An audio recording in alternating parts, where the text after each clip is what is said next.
Assalamualaikum warahmatullahi wabarakatuh. Perkenalkan, nama saya Jumelia Sude dari kelas 4C Pendidikan Guru Sekolah Dasar Fakultas Ilmu Pendidikan Universitas Negeri Gorontalo. Di sini saya akan menyampaikan materi tentang kurikulum pendidikan IPS di SD.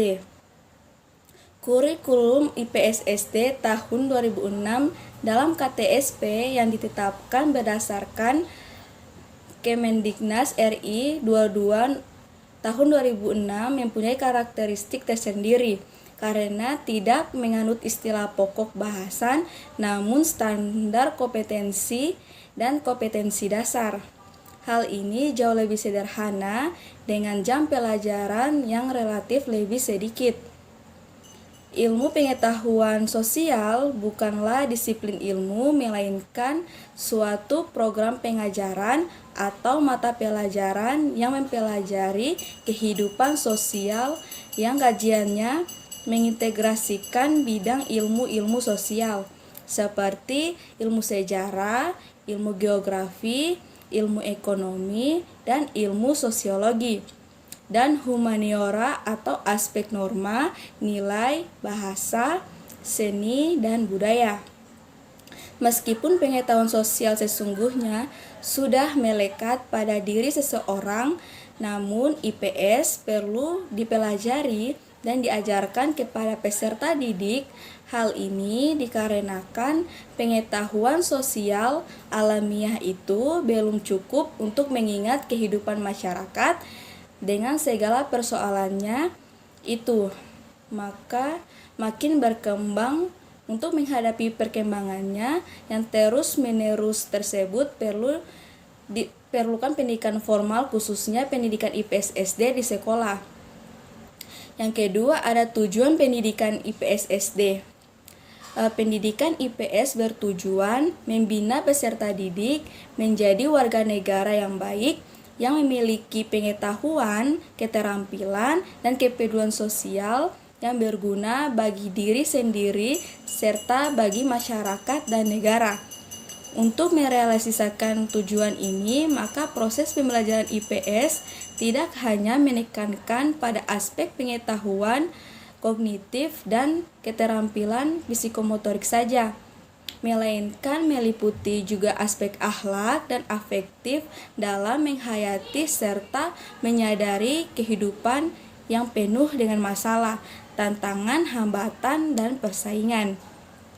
Melalui pendidikan IPS ini, peserta didik dibina dan dikembangkan kemampuan mental, intelektual, menjadi warga negara yang berketerampilan dan berkepedulian sosial serta bertanggung jawab sosial sesuai dengan nilai-nilai yang terkandung dalam Pancasila.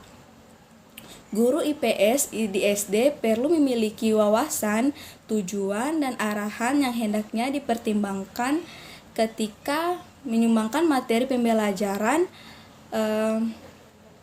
Yang kelima, kriteria dalam mengembangkan materi pembelajaran, yaitu yang pertama, mengembangkan kemampuan memahami sebagai fenomena sosial yang akan berguna dalam proses pengambilan keputusan. Yang kedua, mengembangkan kemampuan komunikasi sosial, yakni keterampilan sosial mengungkap berbagai fenomena sosial. Yang ketiga, mengembangkan kemampuan dasar dalam memecahkan masalah sosial, mengembangkan kemampuan sikap tanggap dan adaptif tetapi tetap kritis, yaitu mampu menggunakan logika dan fakta dalam pengambilan kesimpulan atau keputusan, mencari sebab, memprediksi, menganalisis, melihat keterpaduan berbagai fenomena, serta menganalisis secara logis dan sistematis. Yang berikutnya, mengembangkan kemampuan menganalisis sosial secara terpadu. Adapun fungsi IPS sebagai pendidikan, yaitu yang pertama, membekali peserta didik dengan pengetahuan sosial yang berguna yang dapat diterapkan sehari-hari. Yang kedua, mengembangkan keterampilan terutama pada keterampilan sosial intelektual. Yang ketiga, mengembangkan kepedulian sosial. Berikutnya ada prinsip pengembangan kurikulum.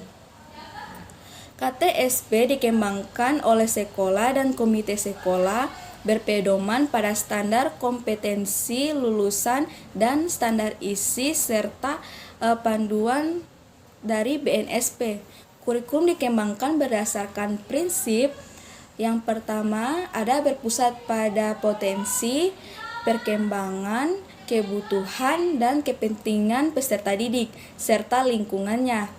Yang kedua, beragam dan terpadu. Yang ketiga, tanggap terhadap perkembangan ilmu pengetahuan, teknologi, dan seni. Yang berikutnya, relevan dengan kebutuhan kehidupan. Yang berikutnya, menyeluruh dan berkesinambungan. Berikutnya, belajar sepanjang hayat. Berikutnya, seimbang antara kepentingan nasional dan kepentingan daerah. Yang ketiga ada prinsip pelaksanaan kurikulum. Dalam pelaksanaannya digunakannya prinsip-prinsip yaitu yang pertama didasarkan pada potensi, perkembangan, dan kondisi peserta didik. Yang kedua dilaksanakan dengan menegakkan 5 pilar belajar. Yang ketiga memungkinkan peserta didik mendapatkan pelajaran yang optimal. Dan yang keempat dilaksanakan dalam suasana dan hubungan peserta didik dan pendidik yang saling menerima dan menghargai. Yang kelima dilaksanakan dengan menggunakan pendekatan multistrategi dan multimedia, sumber belajar dan teknologi yang memadai, dan memanfaatkan lingkungan sekitar.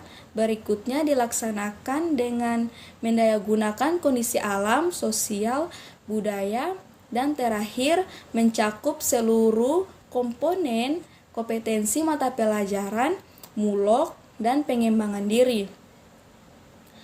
Yang keempat ada struktur kurikulum SD. Struktur kurikulum SD meliputi substansi pembelajaran yang ditempuh dalam satu jenjang pendidikan selama 6 tahun, mulai kelas 1 SD sampai kelas 6 SD. Struktur kurikulum disusun berdasarkan standar kompetensi lulusan dan standar kompetensi. Kurikulum SD memuat 8 mata pelajaran, muatan lokal, dan pengembangan diri. Kurikulum pendidikan ini Sekolah Dasar tahun 2006 yang ditetapkan berdasarkan Keputusan Menteri Pendidikan Nasional Republik Indonesia nomor 22 tahun 2006 tanggal 23 Mei 2006 mempunyai karakteristik tersendiri karena tidak menganut istilah pokok bahasa namun cukup simpel dalam standar kompetensi dan kompetensi dasar.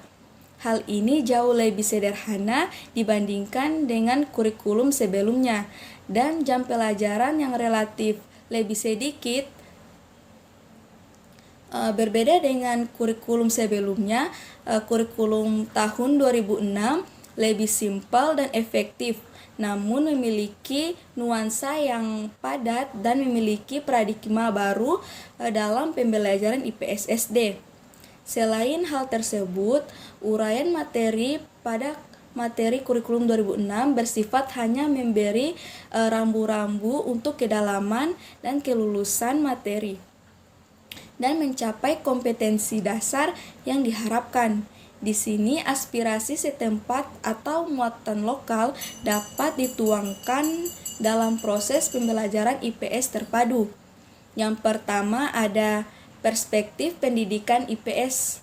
Dalam perspektifnya, pendidikan IPS di masa yang akan datang serta didik akan mengalami tantangan yang berat karena kehidupan masyarakat global yang selalu mengalami perubahan setiap saat. Pelajaran IPS disusun secara sistematis dan komprehensif serta terpadu dalam proses pembelajaran yang menuju kedewasaan dan keberhasilan dalam kehidupan di masyarakat. IPS di sekolah dasar itu ditunjukkan pada pengembangan pengetahuan dan keterampilan dasar yang bermanfaat pada siswa. Misalnya, pengajaran sejarah diajarkan untuk mengembangkan pemahaman siswa tentang perjuangan masyarakat Indonesia sejak masa lalu sampai masa sekarang, sehingga siswa betul-betul bangga berbangsa dan bertanah air Indonesia. Yang kedua, dalam konten IPS SD.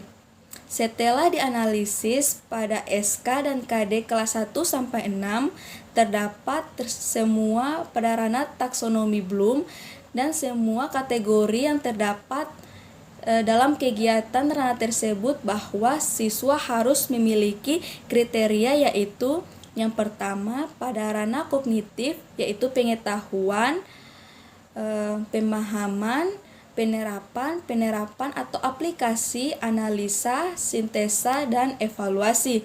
Yang kedua, untuk ranah afektif itu penerimaan, partisipasi, penilaian atau penentuan sikap, organisasi, dan pembentukan pola.